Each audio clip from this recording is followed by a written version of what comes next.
পিতা পুত্র পবিত্র আত্মার নামে আমেন। যখন আমরা খ্রিস্টকে আমাদের হৃদয়ে আসন নিতে দিই, তখন অন্ধকারের কোনো শক্তি আমাদের জয় করতে পারে না।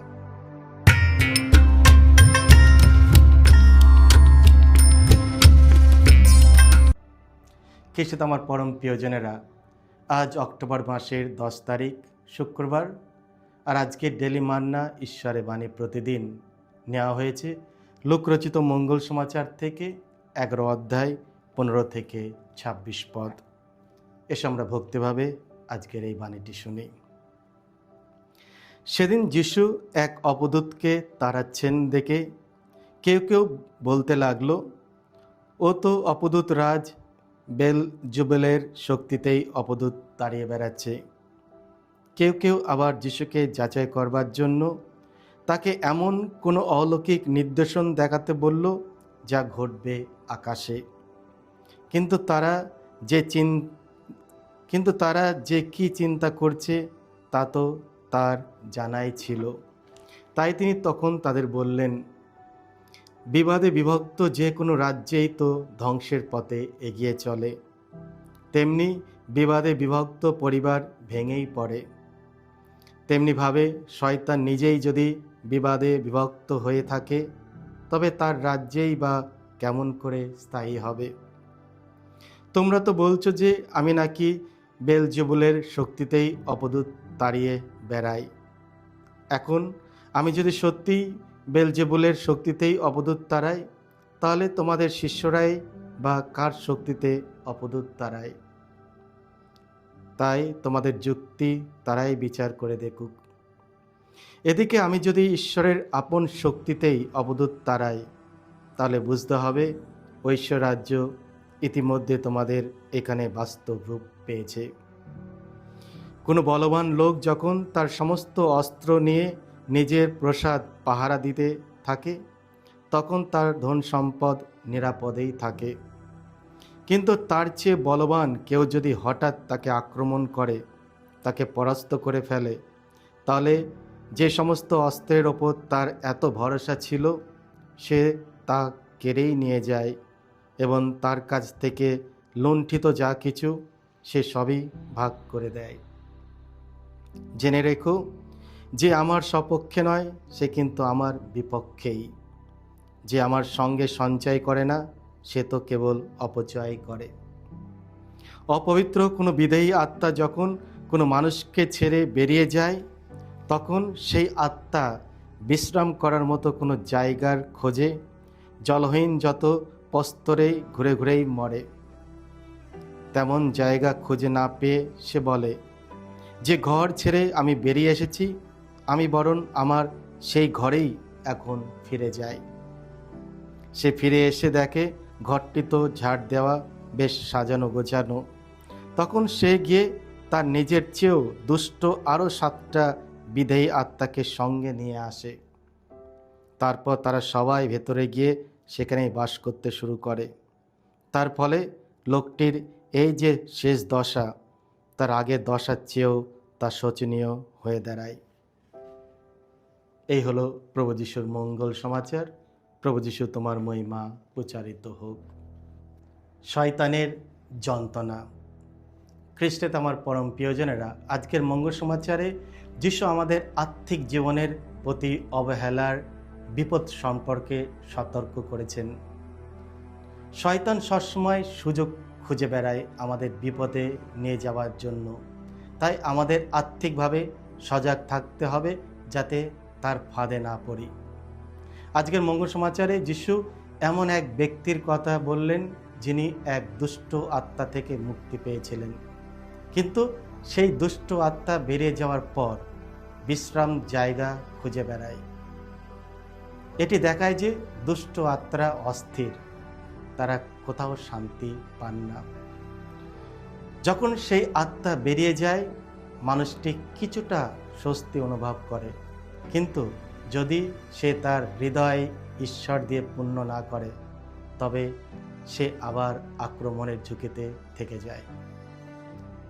আমরা যখন পাপ স্বীকার করি, তখন নিজেদের শুদ্ধ অনুভব করি, কিন্তু শুধু এতটুকু যথেষ্ট নয়, আমাদের নিজেদেরকে প্রশ্ন করতে হবে, আমরা কি শুধু বাইরের দিক থেকে পরিষ্কার থাকি, না সত্যিই ঈশ্বরের উপস্থিতিতে পূর্ণ হয়েছি? কারণ ভেতরে রূপান্তর না ঘটলে আমরা আবার আরও বিপদের মুখে পড়তে পারি। শুধু বাহ্যিক পরিবর্তন নয়, আমাদের ভেতরের জীবনকেও ঈশ্বরের কৃপার মাধ্যমে বদলাতে হবে, তার আত্মা দিয়ে পূর্ণ হতে হবে। আজকের উপমায় দেখা যায় মানুষের আত্মা পরিষ্কার এবং গোছানো হয়, কিন্তু খালি থেকে যায়। এই যে শূন্যতা খুবই বিপজ্জনক। তখন দুষ্ট আত্মা ফিরে আসে, দেখে যে ঘর খালি, সব কিছু গোছানো, তখন সে আবার ফিরে যায় এবং 7টি আরও দুষ্ট আত্মা নিয়ে ফিরে আসে। ফলে অবস্থাটা আগের থেকেও খারাপ হয়। সেটা আমার পরম প্রিয়জনেরা, তাই আমাদের সতর্ক থাকতে হবে। এইভাবে যদি আমরা আমাদের জীবনকে ঈশ্বরের উপস্থিতিতে দিয়ে পূর্ণ না করি, তাহলে শয়তান আরও জোরালোভাবে ফিরে আসার পথ খুঁজে নেয়। শুধু ক্ষমা পাওয়া যথেষ্ট নয়, যদি আমরা ঈশ্বরের গভীর আত্মিক প্রয়োজনের জবাব না দিই, তবে আমরা শয়তানের আক্রমণের কাছে অসহায় থেকে যাই। সত্যিকারের সুরক্ষা আসে কেবলমাত্র পবিত্র আত্মা দ্বারা পূর্ণ হওয়ার মধ্য দিয়ে। কিন্তু সুসংবাদ আছে, যিশু আমাদের ভয় দেখানোর জন্য নয়, বরং আমাদের সত্যিকারের আত্মিক ও পূর্ণ নবীনকরণের গুরুত্ব বোঝানোর জন্য এই কথা তিনি বলেন। আমরা নিজেদের শক্তিতে এই আত্মিক যুদ্ধ লড়তে পারি না, কেবল পবিত্র আত্মা আমাদের রক্ষা করতে পারেন। আর তার জন্য পবিত্র আত্মাকে ডাকতে হবে, তার শক্তি গ্রহণ করতে হবে, তবেই আমরা শয়তানের মোকাবেলা করতে পারব। যখন আমরা খ্রিস্টকে আমাদের হৃদয়ে আসন নিতে দিই, তখন অন্ধকারের কোনো শক্তি আমাদের জয় করতে পারে না। যিশুই সমস্ত অশুভ শক্তির ওপর কর্তৃত্ব আছে, তিনি আমাদের মুক্তি দিতে এসেছেন। আমাদের হৃদয় ঈশ্বরের বাক্য, প্রার্থনা এবং সর্বোপরি পবিত্র আত্মা দিয়ে পূর্ণ করতে হবে। তাহলেই আমরা সত্যিকারের শত্রুর হাত থেকে সুরক্ষিত থাকতে পারব। নিজেকে প্রশ্ন করি, আপনি আপনার জীবনের শূন্যস্থান কী দিয়ে পূর্ণ করেন? প্রভু যীশু চান যেন আমাদের মন, আমাদের হৃদয় তার জীবনদায়ী বাক্য ও নিরাময়কর ভালোবাসা দ্বারা পূর্ণ করি। যীশু খুবই স্পষ্টভাবে বলে গেছেন যে এই পৃথিবীতে কোনো নিরপেক্ষ স্থান নেই। আমরা হয় প্রভু যীশুর পক্ষে, নয়তো তার বিরুদ্ধে, ঈশ্বরের রাজ্যের পক্ষে অথবা তার বিপক্ষে। আমরা একসঙ্গে দুটি বিরোধী রাজ্যের সেবা করতে পারি না।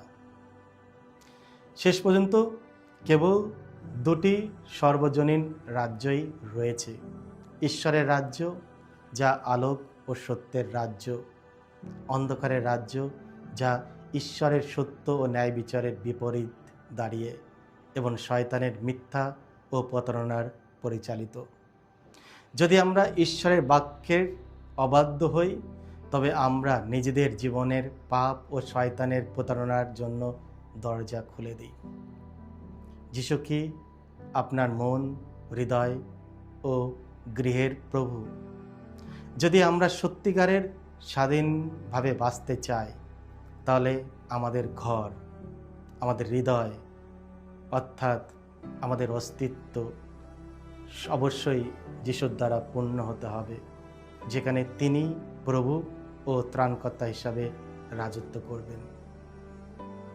প্রভু আমাদের আর্থিক বিপদ থেকে রক্ষা করার আশ্বাস দেন এবং আমাদের শয়তান ও তার মিথ্যাচারককে প্রতিরোধ করার জন্য শক্তি ও সাহায্য দেন। পবিত্র শাস্ত্র আমাদের স্মরণ করিয়ে দেন যে ঈশ্বর আমাদের আশ্রয় এবং তার দূতেরা আমাদের পাহারা দেন। কারণ তুমি প্রভুকে তোমার আশ্রয় এবং সর্বশক্তিমানকে তোমার নিবাস করেছ। কোনো অমঙ্গল তোমার ওপর আসতে দেন না, কোনো আঘাত তোমাকে কাবু করতে পারে না। তিনি তার দূতদের তোমার বিষয়ে আদেশ দেবেন এবং তারা তোমার সমস্ত পথে তোমাকে রক্ষা করবে।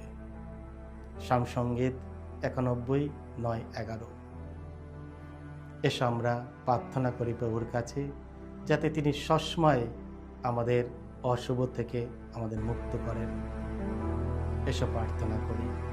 হে প্রভু যিশু, তুমি আমার হৃদয়ের রাজা এবং আমার গৃহের প্রভু হও। আমার জীবনে এমন কিছু যেন না থাকে যা তোমার কর্তৃত্বের বাইরে। তুমি আমাকে সাহায্য করো, তোমার শক্তির ওপর আমরা ভরসা করি। এই প্রার্থনা করি আমাদের প্রভু যীশু খ্রিস্টের নামে। সকলকে জয় যিশু। ঈশ্বর আপনাদের সকলকে আশীর্বাদ।